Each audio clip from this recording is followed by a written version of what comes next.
Tapi kalau orang miskin, misalnya tukang beca, orang miskin kan pasti kawannya orang miskin. Kan nggak mungkin orang miskin utang Abu Rizal Bakri, utang Yusuf Kala, kan nggak mungkin. Kenal saja ndak. Orang miskin kan utangnya sesama orang miskin. Itu pasti itu kan hukum sosial itu. Nah ternyata itu apa? Hari itu anaknya ndak makan, hari itu istrinya mau kelahiran. Utang sesama miskin, diutangi 50.000. Tapi uang ini dramatis. Kalau hari itu nggak makan mati. Artinya apa? Ada orang amal 1 miliar untuk bangunan, kadang aksesoris, yang satu ngutangi 50.000 tapi taruhannya nyawa.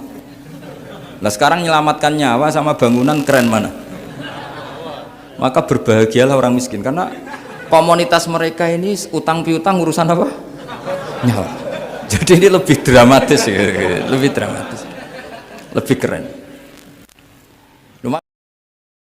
Sesoleh apapun kita selalu diajarkan doa ya muqallibal qulub tsabbit qalbi ala dini. Karena kayak apa kalau hati kita dibolak-balik?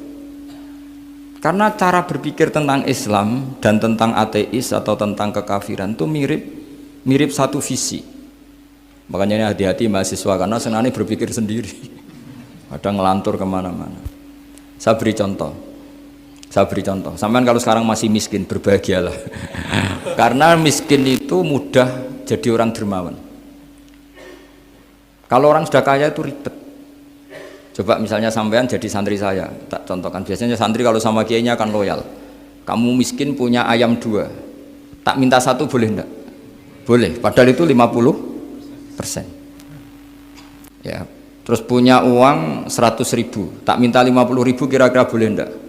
Boleh, padahal itu 50%. Tapi kalau kamu kaya, punya uang 1 miliar, tak minta 500 juta, boleh enggak kira-kira?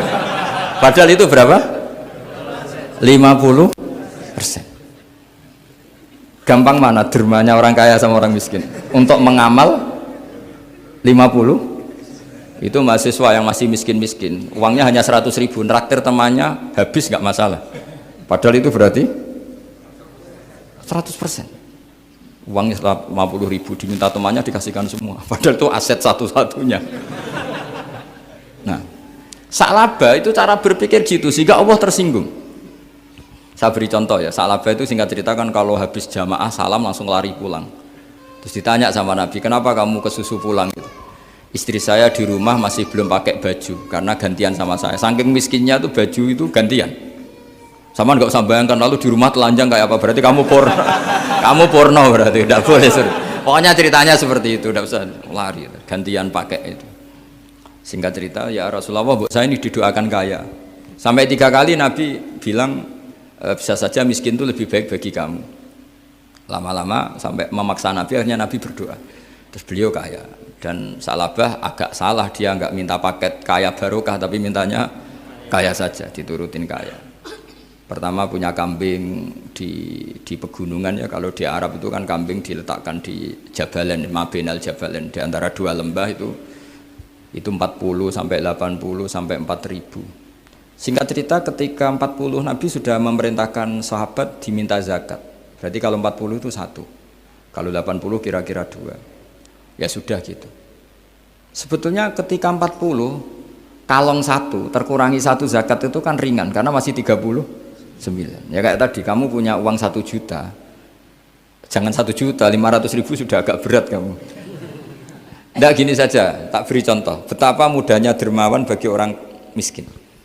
1 juta itu kan zakatnya berapa? 25.000 ya, rubu'ul usyur kalau dalam bahasa Arab itu berapa? Kalau bahasa kampus kan berapa? 2%, 2,5 ya, 2,5.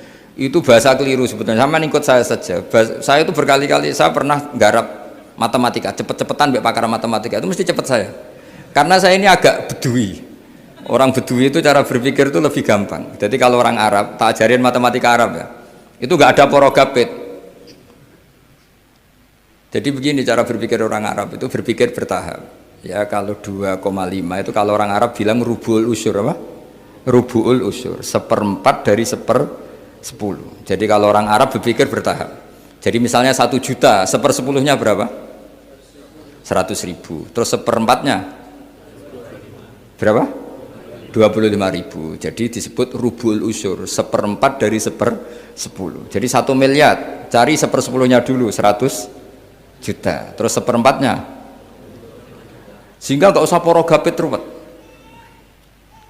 Jadi al usyur atau nisful usyur. Misalnya zakatnya apa itu zuruk, berarti 100, 1/10-nya berapa? 10. Terus orang Arab kalau misalnya pertanian kamu biayai zakatnya 1/20, orang Arab bilang bukan 1/20, nisful usyur.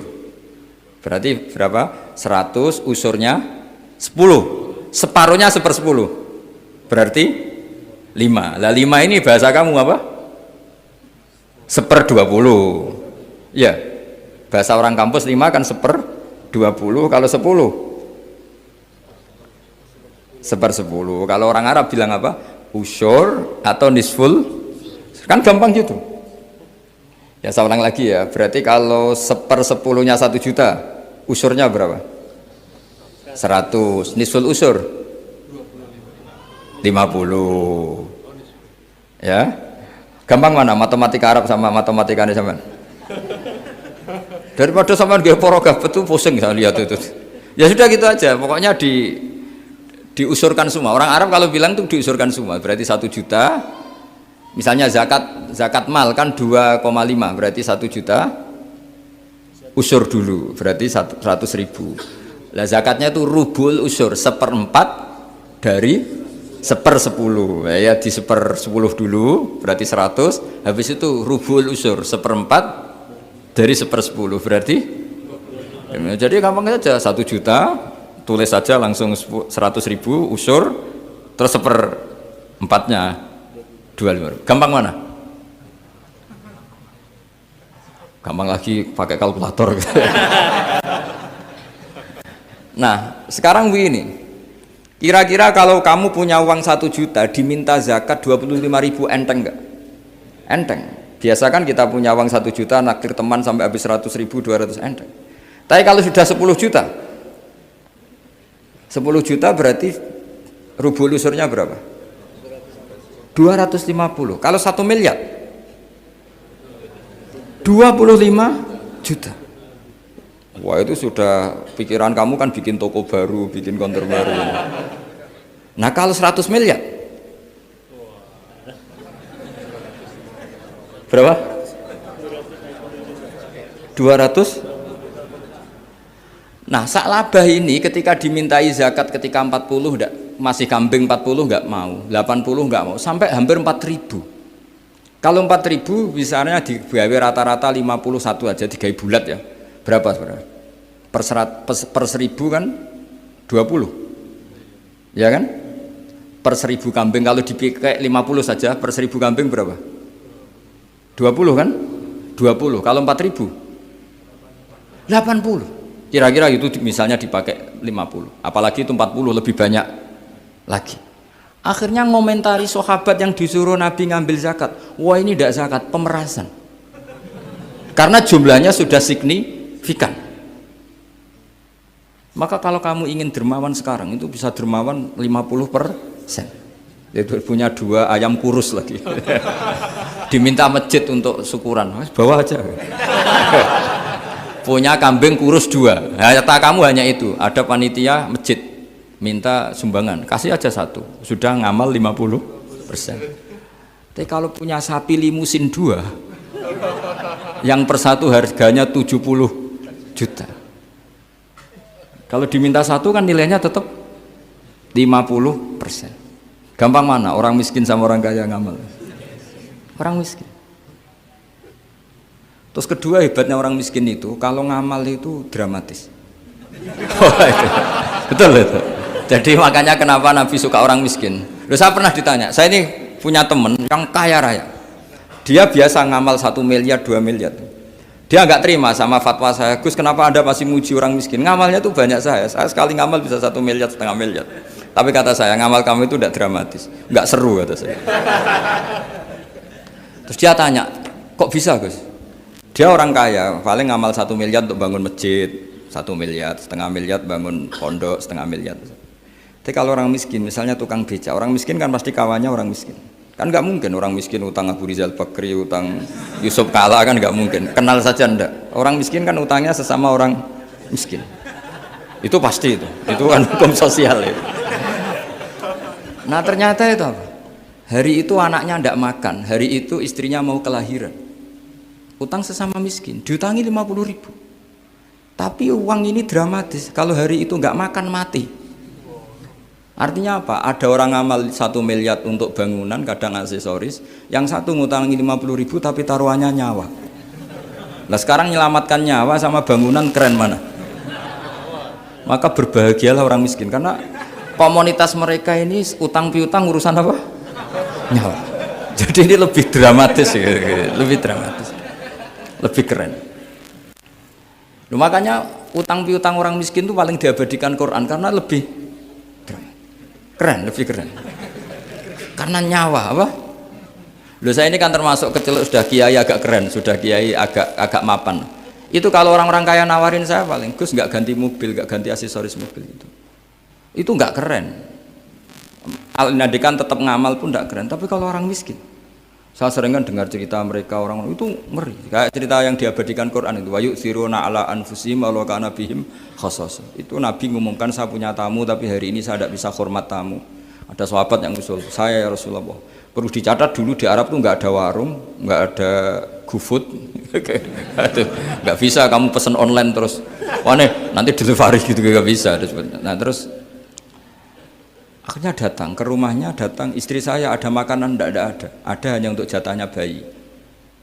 Terus ya sudah bayinya kamu tidurkan supaya jatah itu dimakan tamunya Rasulullah.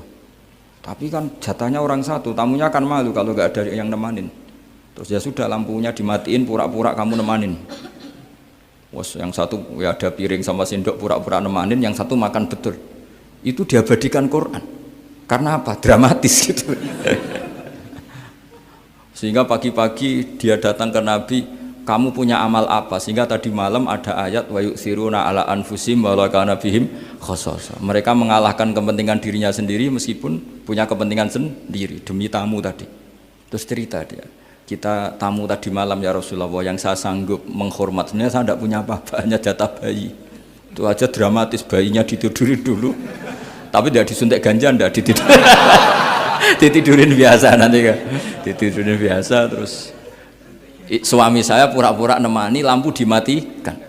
Nah mungkin tamunya saking laparnya gak penting mikir itu, yang penting makan aja. Jadi maka sebetulnya orang-orang miskin itu tidak usah hiru, wah itu orang kaya bisa ngamal masjid 1 miliar 2 miliar. Tetap ngamalnya ini sesuatu yang tidak mendesak.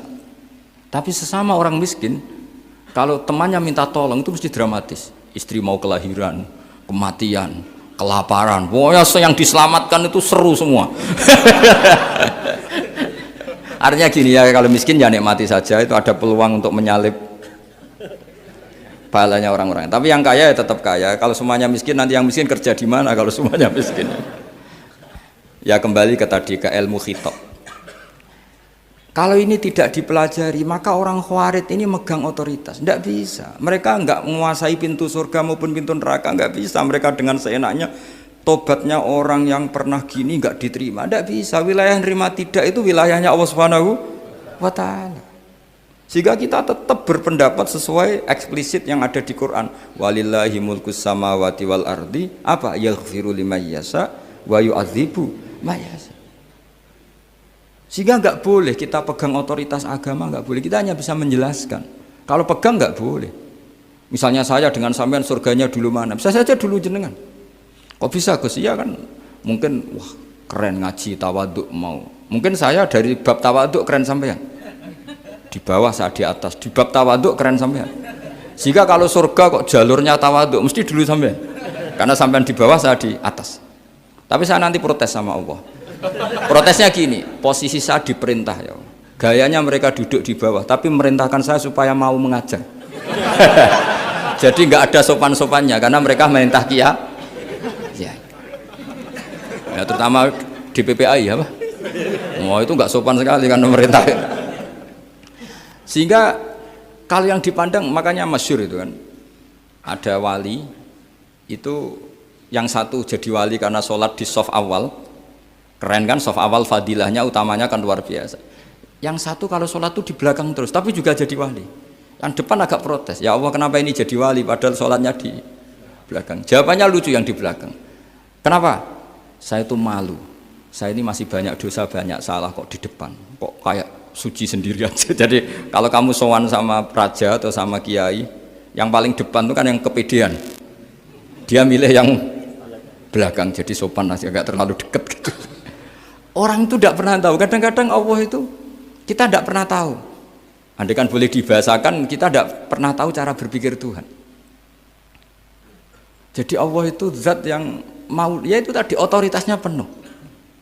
Makanya saya pernah cerita di mana-mana, di kitab-kitab yang saya baca itu ada 2 orang yang ahli neraka, sudah di neraka. Ini sekaligus ijazah, saya ulang lagi sekaligus ijazah, bisa dipraktekkan nanti itu. Setelah itu 2 orang ini dipanggil ke surga sama Allah. Allah itu tanyanya ya aneh, enak di neraka, ya udah enak di neraka. Ya gak enak di neraka kok ditanya enak enggak, ya gak enak. Ya sudah kembali lagi ke neraka, lari sekencang-kencang, lari menuju neraka, lari. Sama Allah dipanggil lagi, loh kenapa kamu semangat? Ya Allah, saya ini kapok, saya ini trauma. Dulu ketika engkau perintah, saya ini lelet sekali. Disuruh sholat lelet, disuruh zakat lelet. Maka ini dengan perintah saya semangat supaya nggak ngulang kesalahan yang sama. Akhirnya sama dipanggil, ya sudah di surga aja, di surga. Karena semangat lari menuju neraka. Maka ini ijazah nanti kalau di mahsyar ya, kamu dipanggil, ayo masuk neraka, harus apa? Semangat, semangat. Harus semangat. Oke Gusti, semangat. Lah repotnya kalau nggak dipanggil lagi. Akhirnya barokahnya semangat itu dia di surga. Kita tidak pernah tahu cara berpikir Tuhan, nanti kan boleh dibahasakan seperti itu. Yang satu, ayo kembali lagi ke neraka. Tolah itu. Jalan noleh lagi. Sampai itu nggak semangat noleh lagi. Terus ditanya sama, kenapa kamu tolah gitu? Saya tidak pernah ngira ya Allah ketika engkau panggil di surga kemudian engkau kembalikan lagi ke neraka. Ya sudah kamu di surga saja, barokahnya husnudzon.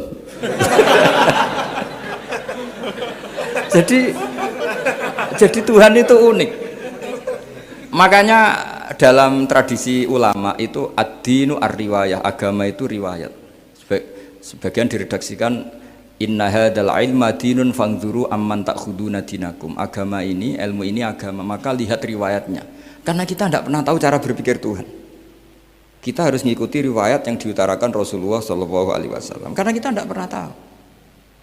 Kayak tadi ada orang diinjek, kita mesti kan terprovokasi ingin bela yang sujud menyalahkan yang injek. Tapi ketika yang sujud mencatut nama Tuhan, Allah tidak akan memaafkan kamu.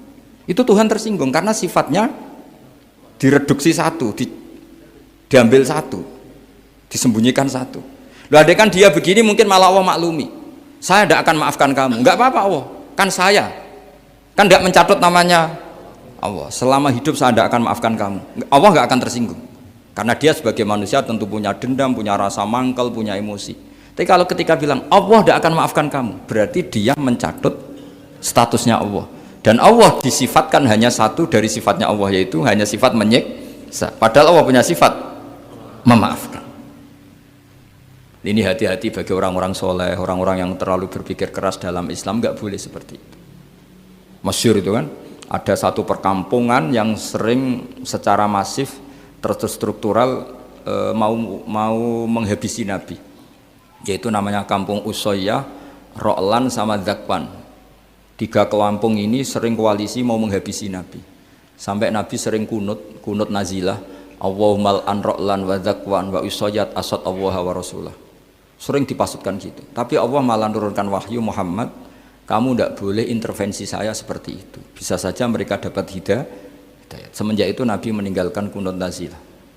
Terus dan sebagian ulama mengatakan itu awal diturunkannya ayat laisalaka minal amri syai'un au yatuba alaihim au yu'adzibahum. Jadi ini sekaligus lagi-lagi ini bab khitab. Jadi ya seperti kita punya, makanya orang itu tetap donga ya muqallibal qulub sabbit qalbi ala dini, karena otoritas itu bagi yang punya. Maka kata malik, kata pemilik itu kunci dalam ilmu tauhid atau ilmu tafsir atau ilmu apa saja. Misalnya gini, sampai saya punya rumah. Saya punya rumah yang ruangan depan itu ruang tamu, tentu dapat perlakuan khusus. Sering steril, sering bersih, bahkan dihias pakai bunga, pakai macam-macam. Ruangan tengah biasa, ruangan belakang buat buangan sampah, buat WC, buat macam-macam. Sah apa enggak? Sah. Kenapa? Karena saya pemiliknya. Apa? Karena saya. Tapi kira-kira yang sedang di ruang tamu, tanah yang sedang di ruang tamu yang dimanjakan juga enggak boleh kumol luhur. Bisa saja suatu saat saya rubah pikiran, rumah saya tak balik dari menghadap utara ke selatan.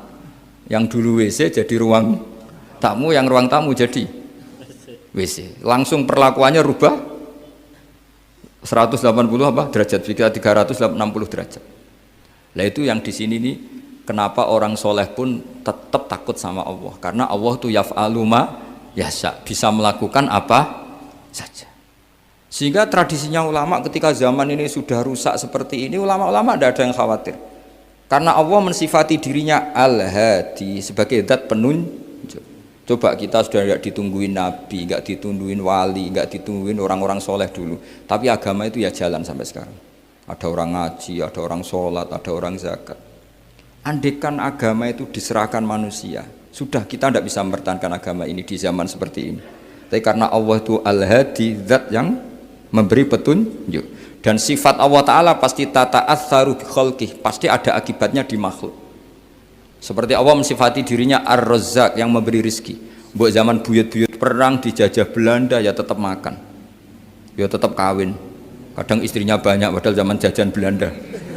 Kita enggak dijajah aja susah.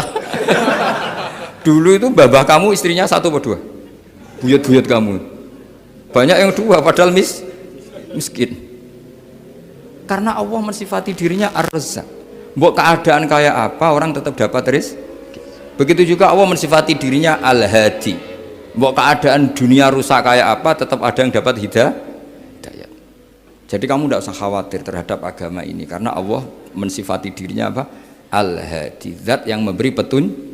Kayak apa Amerika, kayak apa Korea. Saya itu pernah di Korea, katanya negara ateis. Di sana TKI yang nyari uang, ternyata di sana itu bikin masjid. Coba kalau Allah menghendaki, di Korea ada masjid. Karena bikin masjid nggak boleh, kalau nyewa boleh. Jadi Korea itu ada satu aturan kayak di Jepang, kayak di umumnya negara maju.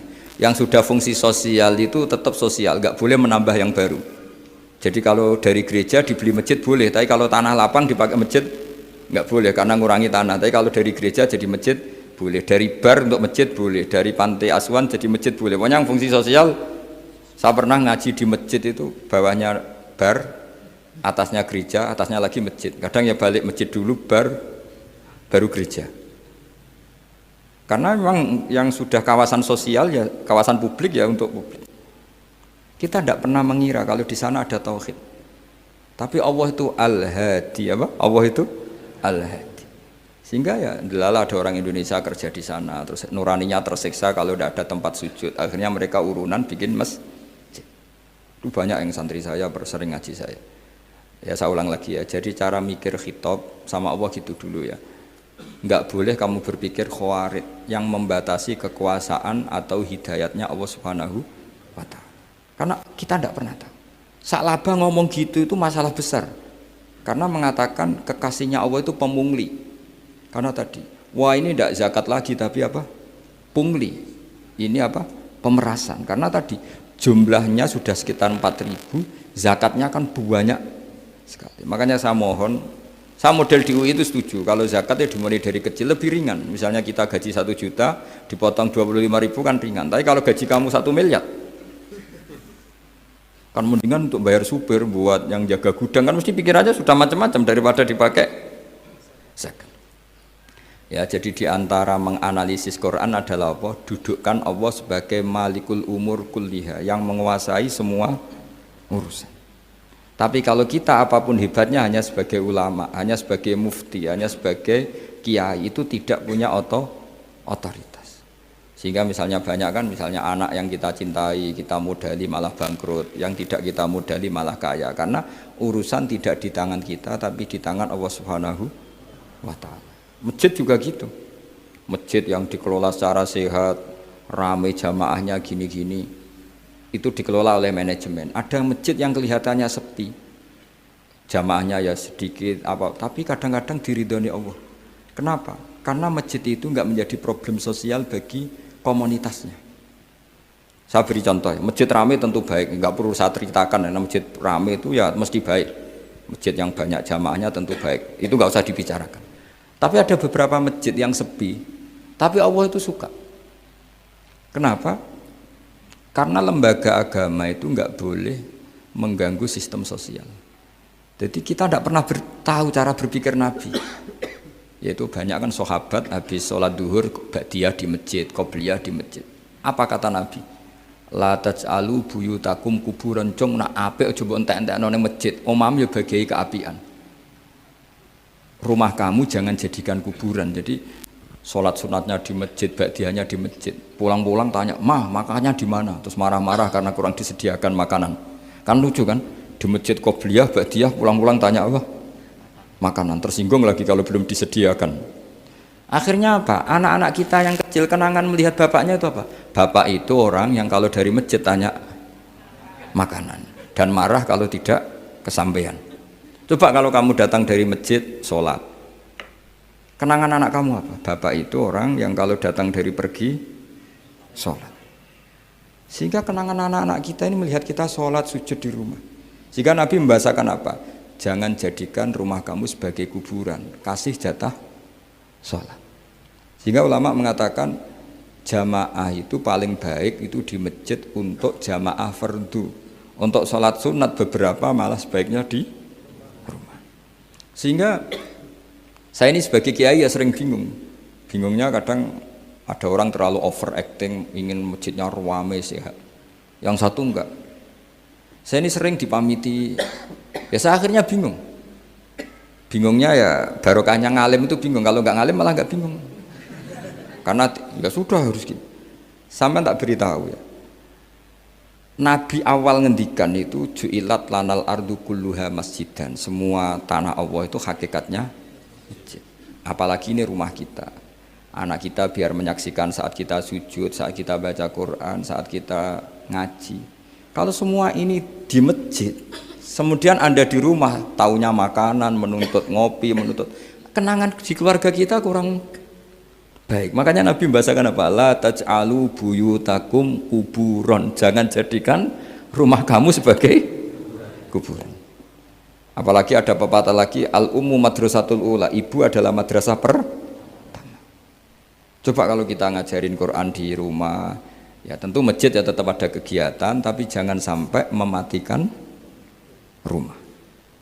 Sehingga kita sebagai ulama itu ada masjid ramai ya seneng, ada masjid setengah ramai ya nggak apa-apa, asal efeknya menyebar ke masyarakat. Jadi ramainya masjid ya baik, tidak ramai kalau yang ramai ibadah di rumah-rumah juga baik.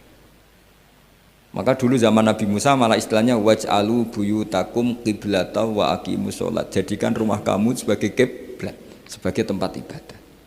Coba kenangannya Nabi kalau sholat malam itu di rumah apa di masjid? Di rumah. Sehingga Aisyah punya kenangan sampai hatta waromat qodamau, sehingga kakinya Nabi bengkak. Dan Nabi alami saja. Kamu kira Nabi sholat punya kayak anak-anak sekarang kan yang ada ruang sholat. Ternyata hanya dipasang sajadah sama tasbih, nggak pernah dipakai. Kalau Nabi enggak, yang dipakai Sayyidah Aisyah itu ya tempat sholat. Sehingga kata Aisyah, Nabi itu sholat di tempat tidur saya. Kalau Nabi sedang berdiri, kakiku tak selonjorkan. Kalau Nabi sujud, kakiku tak ingkretkan. Ya di tempat Sayyidah Aisyah tidur itu. Nabi sholat. Pas berdiri kan berdirinya Nabi lama, Aisyah selonjor. Pas Nabi mau sujud, kakinya diingkretkan. Segampang itu Nabi. Akhirnya apa? Kenangannya Aisyah sebagai istri itu doa-doa tahajud, doa-doa. Coba kalau Nabi tahajudnya di masjid, Sayyidah Aisyah tidak punya kenangan doa-doa apa? Tahajud. Sehingga kita harus ngikuti ngaji. Kalau nuruti teori ya, sholat itu ibadah. Sebaiknya kalau ibadah ya di tempat ibadah. Tidak seperti itu cara pandang. Kata Nabi, semua buminya Allah adalah saksi kita ketika ketemu Allah. Semakin saksi itu baik, banyak, maka semakin baik. Maka kalau sholat sunat, kesunatannya itu pindah-pindah tempat. Tapi ya jangan terlalu habis di sini terus pakai mobil ke sana gitu. Iya, kalau pas di perempatan ada orang cantik nggak jadi diterusin nanti. Tapi ini sama saya cerita ya. Jadi di antara mengkaji Quran itu mengkaji cara Allah membuat khitab. Dan yang kunci semua adalah Allah adalah zat sing otoritatif malikul umurikul dia, pengendali dari semua. Maka kalau nyifati Allah ya tetap yaghfiru liman yasha wa yu'adzibu may yasha. Jangan pernah mengambil otoritasnya Allah Subhanahu wa taala. Sekian, assalamualaikum warahmatullahi wabarakatuh.